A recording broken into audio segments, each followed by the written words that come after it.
que Dios les demanda a sus hijos? Pues vamos a ver. Hay 5 cosas que Dios demanda a sus hijos. El texto bíblico de inicio es Deuteronomio capítulo 10, versos 12 y 13.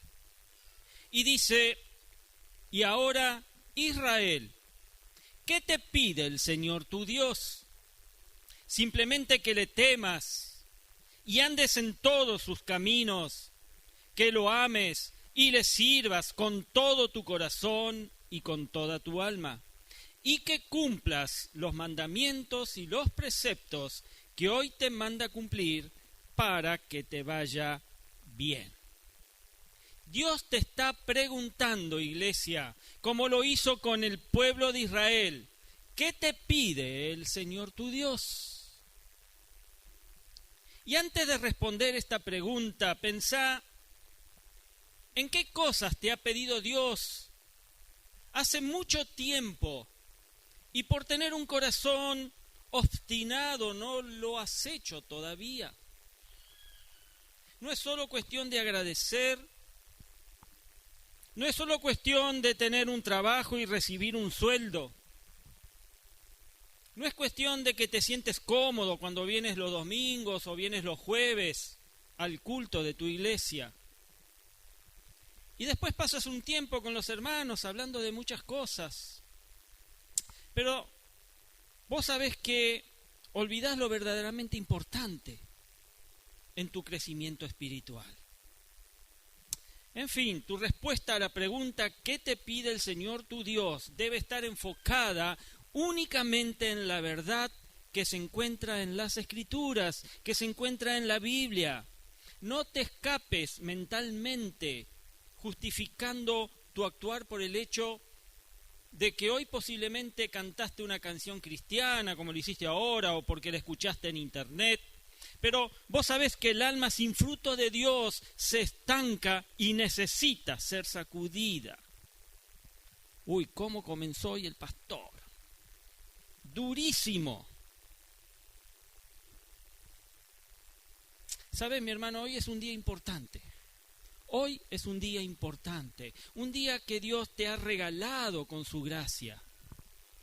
Te lo ha regalado con su amor, misericordia y bondad en el poder del Espíritu Santo, para que entiendas, para que comprendas, te interiorices aún más, medites y reflexiones, que en estos 2 versículos de Deuteronomio 10, 12, 13 que acabamos de leer, el Señor nuestro Dios le pide y demanda a todos los hijos de Abraham, los herederos de la promesa, que por supuesto también nos incluye a nosotros, los cristianos gentiles, como lo dice Gálatas allí en el capítulo 3, verso 29, que si pertenecemos a Cristo, somos descendencia de Abraham. Y por esta razón nos demanda estas 5 cosas. La primera, temor a Dios. La segunda, andar por sus caminos. La tercera, amar a Dios con todo el corazón y el alma. La cuarta, servir a Dios con todo el corazón y el alma. Y la quinta y última, guardar los mandamientos y preceptos de Dios. ¿Estás ahí? ¿Sabes? Todo esto siempre es para el beneficio nuestro y la alabanza de su nombre.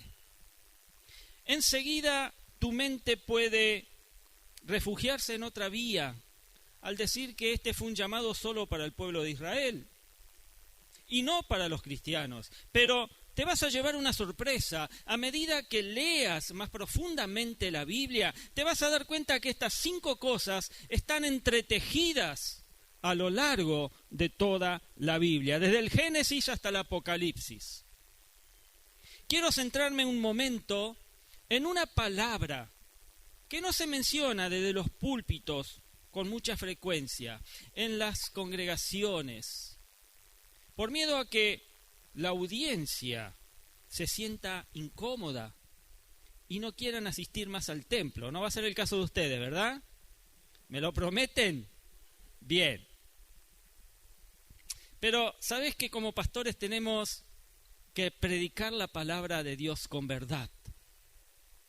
por encima de estar agradando por conveniencia a los que nos escuchan.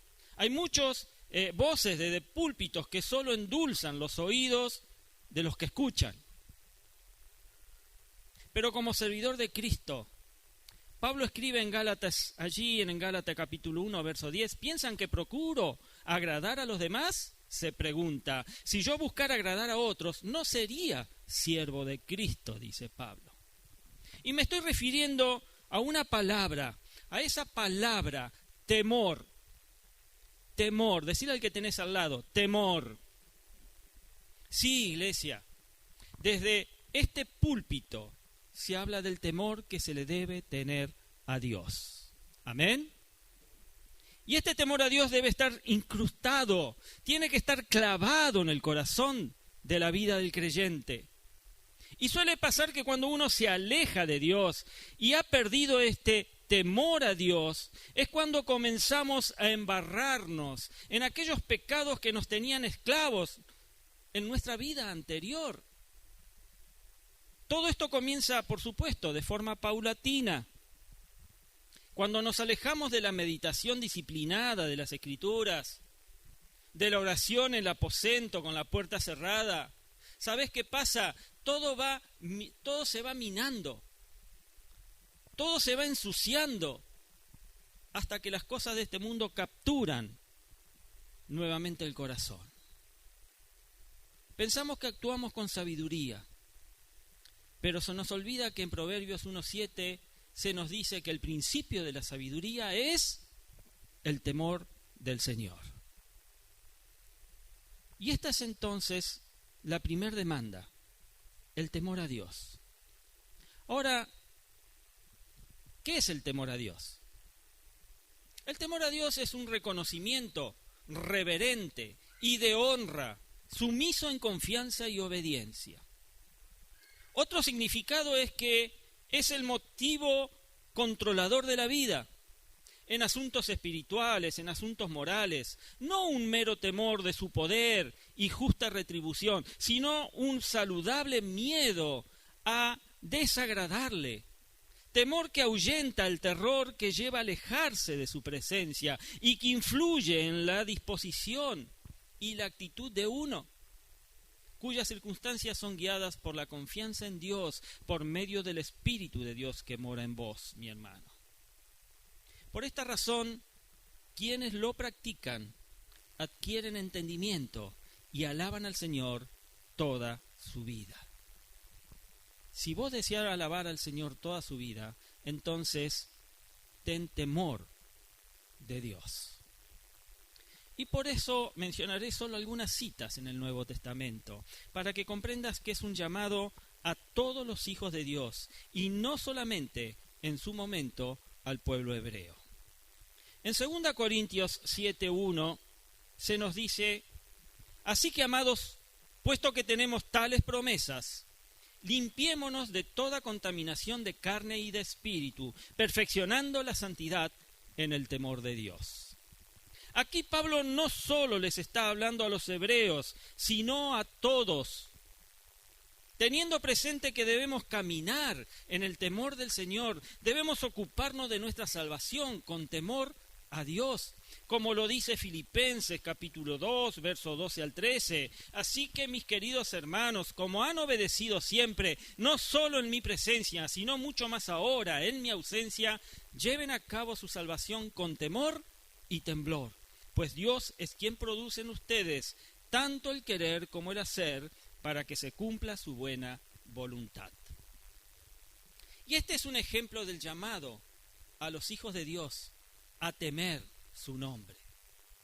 Esto lo vemos en la vida ejemplar de nuestro Señor Jesucristo, que vivía en temor reverente y fue escuchado como hijo obediente. Y lo podemos observar allí en Hebreos capítulo 5, del 7 al 8. Y Cristo en los días de su carne ofreciendo ruegos y súplicas, con gran clamor y lágrimas, al que le podía librar de la muerte, fue oído a causa de su temor reverente, dice.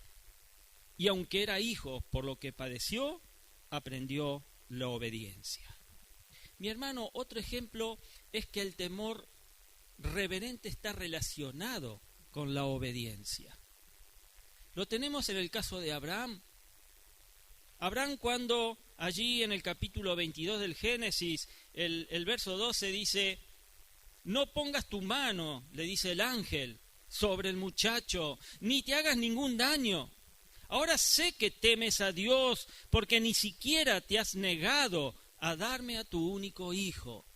Obediencia plena a Dios por parte de Abraham. Por lo tanto, vemos que no es solo reverenciarle en nuestro corazón, sino que también la obediencia es parte de una persona que teme su nombre. Cuando el pueblo de Israel, al pie del monte Sinaí, observa los relámpagos, el humo, escucha el sonido de la trompeta, al darles Dios con su propia voz desde el cielo los 10 mandamientos, todos temblaban de miedo y se mantenían a distancia. Fue entonces que le dijeron a Moisés: mejor habla tú con Dios. Y que después les contara sus palabras por temor a que murieran. No eran nada tontos los israelitas. Sin embargo, allí en el capítulo 20 de Éxodo, verso 20, Moisés le dice: no tengan miedo. Dios ha venido a ponerlos a prueba para que sientan temor de Él y no pequen. Pero sabemos lo que ocurrió después con el becerro de oro. Se fueron totalmente al otro extremo, a la idolatría. Allí en Éxodo 32 cuenta lo sucedido, léalo en su casa después. Todos se desviaron muy pronto. El pueblo no fue fiel a la voz de Dios. El Señor deseaba que tuvieran un corazón con temor reverente. Como lo dice en Deuteronomio capítulo 5, verso 29, ¿cómo quisiera yo que tuvieran tal corazón, que me temieran y cumplieran siempre todos mis mandamientos, para que a ellos y a sus hijos les fuera siempre bien? ¿Sabes, mi hermano? Este es el anhelo de Dios para nosotros, sus hijos, que todas las cosas nos vayan bien. Y siempre lo que Dios hace y desea es para el beneficio de su pueblo. Pero su pueblo fue muy obstinado, su pueblo fue rebelde, y su pueblo quebrantó su pacto, y llegó en tiempo en donde envió una palabra profética. Dios dice que haría un nuevo pacto con su pueblo, un pacto eterno, donde pondría su ley en su mente y la escribiría en su corazón. Así lo dice Jeremías capítulo 31, 33. Este es el pacto que después de aquel tiempo haré con el pueblo de Israel, afirma el Señor. Pondré mi ley en su mente y la escribiré en su corazón. Yo seré su Dios y ellos serán mi pueblo. ¿Estás ahí? Pero todo esto sería posible con la venida del Espíritu Santo a su pueblo, gracias a la redención de su pueblo en Cristo Jesús, donde ellos serían el pueblo de Dios, un pueblo lleno del temor del Señor, tal como está registrado allí en el libro de Jeremías, capítulo 32, 38 en adelante. Ellos serán mi pueblo y yo seré su Dios. Haré que haya coherencia entre su pensamiento y su conducta, a fin de que siempre me teman para su propio bien y el de sus hijos.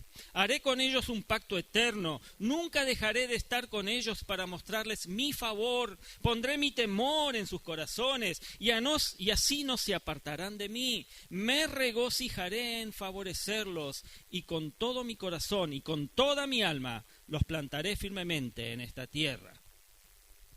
Promesa de Dios.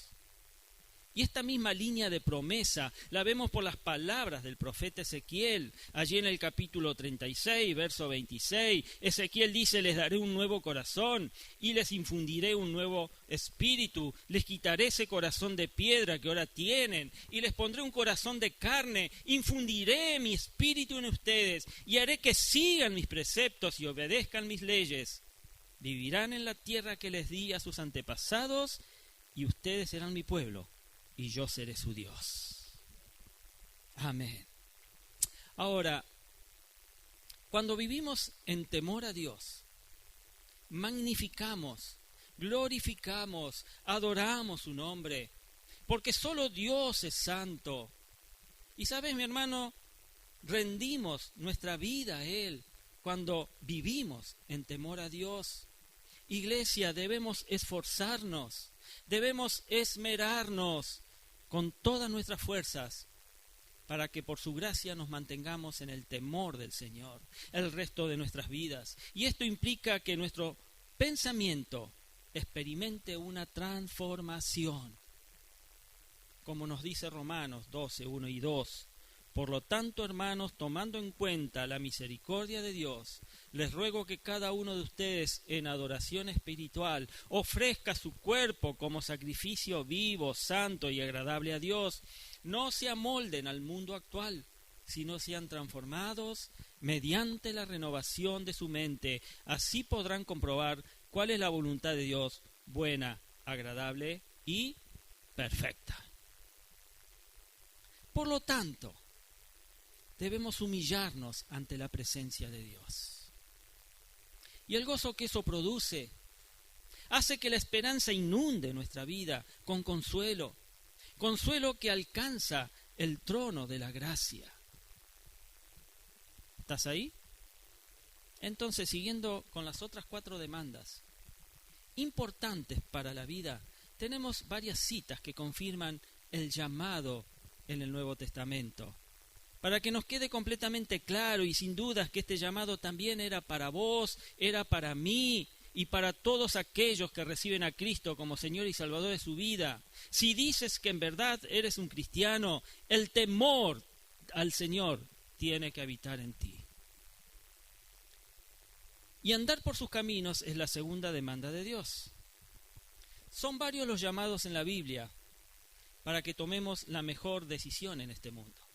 Hay advertencias varias en la Biblia para que el hombre, la mujer, tome la mejor decisión en este mundo. Y se refiere al camino de Dios. Muchos son los que han tomado el camino espacioso, ¿sí? La conocida puerta ancha que lleva a la perdición. No conocen el camino de la paz. Pero saben que en el caminar con Dios, esto implica necesariamente seguir a Cristo. Nuestro Señor nos dijo que si alguno quiere ser su discípulo, debe negarse a sí mismo, allí en Mateo capítulo 16. Es decir, negarnos a nuestro yo, negarnos a nuestro egocentrismo, negar a nuestra altivez, a la arrogancia que muchas veces nos caracteriza. Y esto implica que debemos cambiar el camino de maldad que llevamos e ir por el camino angosto y entrar por la puerta estrecha, como lo dice Mateo capítulo 7, la puerta estrecha que lleva a la vida eterna. En Proverbios 14:12 se nos dice que hay camino que al hombre le parece derecho, pero su fin es camino de muerte. Y por eso es importante, mi amado, entender que el hombre no tiene sabiduría para encontrar por él mismo el camino de la vida eterna. Solo ha sido dado un solo camino para toda la humanidad. Como lo dijo nuestro amado Jesús allí en Juan 14:6 y 7, yo soy el camino y la verdad y la vida. Nadie viene al Padre sino por mí. Si me conocieseis, también a mi Padre conoceríais. Y desde ahora le conocéis y le habéis visto. Aleluya. En estos últimos días finales, Dios nos está hablando por medio de su Hijo, Jesucristo. Él es la imagen misma de lo que Dios es. Y está sentado a la derecha de Dios en las alturas, con sus palabras. A cada uno nos da espíritu y nos da vida. La tercera demanda es amar a Dios con todo el corazón y el alma. En Deuteronomio capítulo 6, 4, 9 dice, escucha Israel, el Señor nuestro Dios es el único Señor. Ama al Señor tu Dios con todo tu corazón y con toda tu alma y con todas tus fuerzas. Grábate en el corazón estas palabras que hoy te mando. Incúlcaselas continuamente a tus hijos. Háblales de ellas cuando estés en tu casa y cuando vayas por el camino, cuando te acuestes y cuando te levantes. Átalas a tus manos como un signo, llévalas en tu frente como una marca. Escríbelas en los postes de tu casa y en los portones de tus ciudades. Y esto también fue mencionado por el Señor Jesucristo como el mayor de los mandamientos, cuando les dice a los fariseos, en respuesta a la pregunta que le hacen, ¿cuál es el mayor de los mandamientos de la ley? Jesús les dice, allí en Mateo 22, 37, ama al Señor tu Dios con todo tu corazón, con todo tu ser y con toda tu mente. Debemos amar a Dios primero, sobre todas las cosas, mi hermano, mi hermana, porque Él nos amó y dio a su Hijo para el rescate de muchos. Y cuando venimos ante Dios y con arrepentimiento somos justificados por medio de la fe, entonces tenemos paz en nuestro ser, nos convertimos en sus hijos y debemos ser obedientes a nuestro Padre Celestial. Por eso debe reinar el amor a Dios por encima de todas las cosas. ¿Estás de acuerdo? Porque en donde está nuestro tesoro, allí estará también nuestro corazón, dice Jesús en Mateo 7:21. Su cuarta demanda es servir a Dios con todo el corazón y el alma. Nuestro Señor Jesucristo le dijo a Satanás, al Señor tu Dios adorarás y a Él solo servirás, ahí en Mateo 4:10. Y como respuesta a la propuesta que le hacía el diablo de que Jesús se arrodillara ante él y le adorara, Jesús le dice al Señor, tu Dios adorarás y a Él solo servirás. El servicio a Dios por medio de una iglesia local, para muchas de las personas que asisten a las congregaciones, no creo que suceda acá, sucede por allá, por otro lado. No se le hace importante. No le dan la importancia que tiene que tener. Porque piensan que el solo hecho de reunirse los domingos o los jueves, como hoy, cantar algunas alabanzas, dar los diezmos, las ofrendas, es suficiente. Con eso ya cumplí. Al final no comprenden nada. No entienden que es una forma de seducción que utiliza Satanás para dar tibieza al alma, darte esa tranquilidad, falsa paz, falsa tranquilidad de que cumpliste, pero que eso, por supuesto, no alcanza. Y por otro lado están las personas que se jactan diciendo que son cristianos y tienen meses de no congregarse. Vos los encontrás con la calle y hablas con ellos y son una Biblia abierta. Pero si le preguntás ¿a dónde te congregás? Ningún lado. Y a esto lo tienen por costumbre. Hebreos 10:25 nos llama la atención sobre esto. Dice, no dejemos de congregarnos como acostumbran a hacerlos algunos, sino animémonos unos a otros, y con mayor razón ahora que vemos que aquel día se acerca. A veces solo estás preocupado por los afanes de este mundo, mi amado. Por eso no das el fruto de Dios. Tenés la conciencia cauterizada. Te has olvidado del verdadero trabajo que el Hijo del Hombre te dará. No buscas arrepentimiento.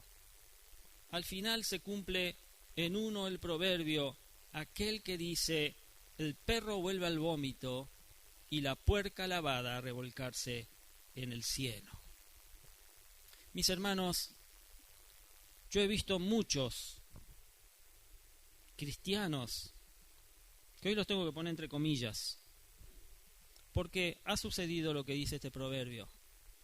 Han vuelto a la podredumbre del mundo y esa alma lavada por la sangre de Cristo vuelve a revolcarse en el barro, en el lodo, en la basura. Cuidado, mi hermano, porque Dios, tu Señor, te demanda servicio a Él. Pero no un servicio en forma de activismo. Quiero hacer esto, quiero hacer aquello, quiero estar acá, quiero estar allá, quiero hacerlo todo. Dios te manda una o dos cosas para que hagas, pues hacelas bien. Dale el lugar a los otros para que hagan lo que vos y tu tiempo no pueden hacer. La quinta demanda es guardar los mandamientos y preceptos de Dios. Hay hoy en algunos púlpitos un incremento del abuso de la doctrina de la gracia, en la cual muchos han malinterpretado el versículo. Ese versículo de Romanos 6:14, el que dice: el pecado ya no tendrá poder sobre ustedes, pues ya no están bajo la ley, sino bajo la gracia.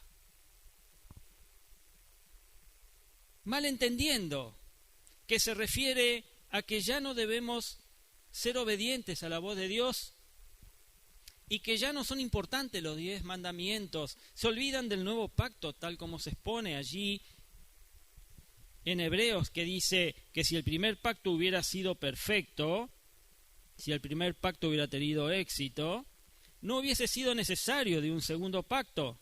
Si el plan A Dios le hubiera salido bien, no había necesidad del plan B. Porque Dios ha hecho lo que era imposible para la ley.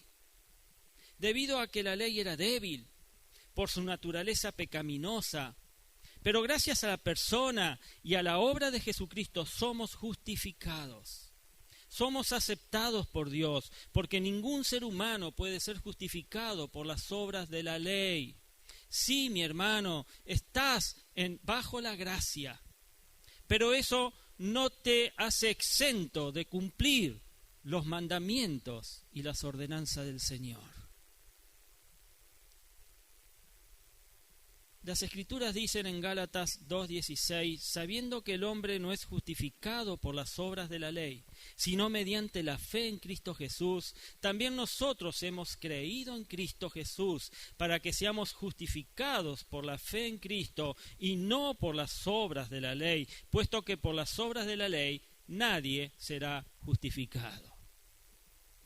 Por lo anterior, mis amados, una vez aceptados por Dios, debemos vivir agradecidos, debemos vivir sirviendo a Dios, debemos vivir agradándole con temor y reverencia.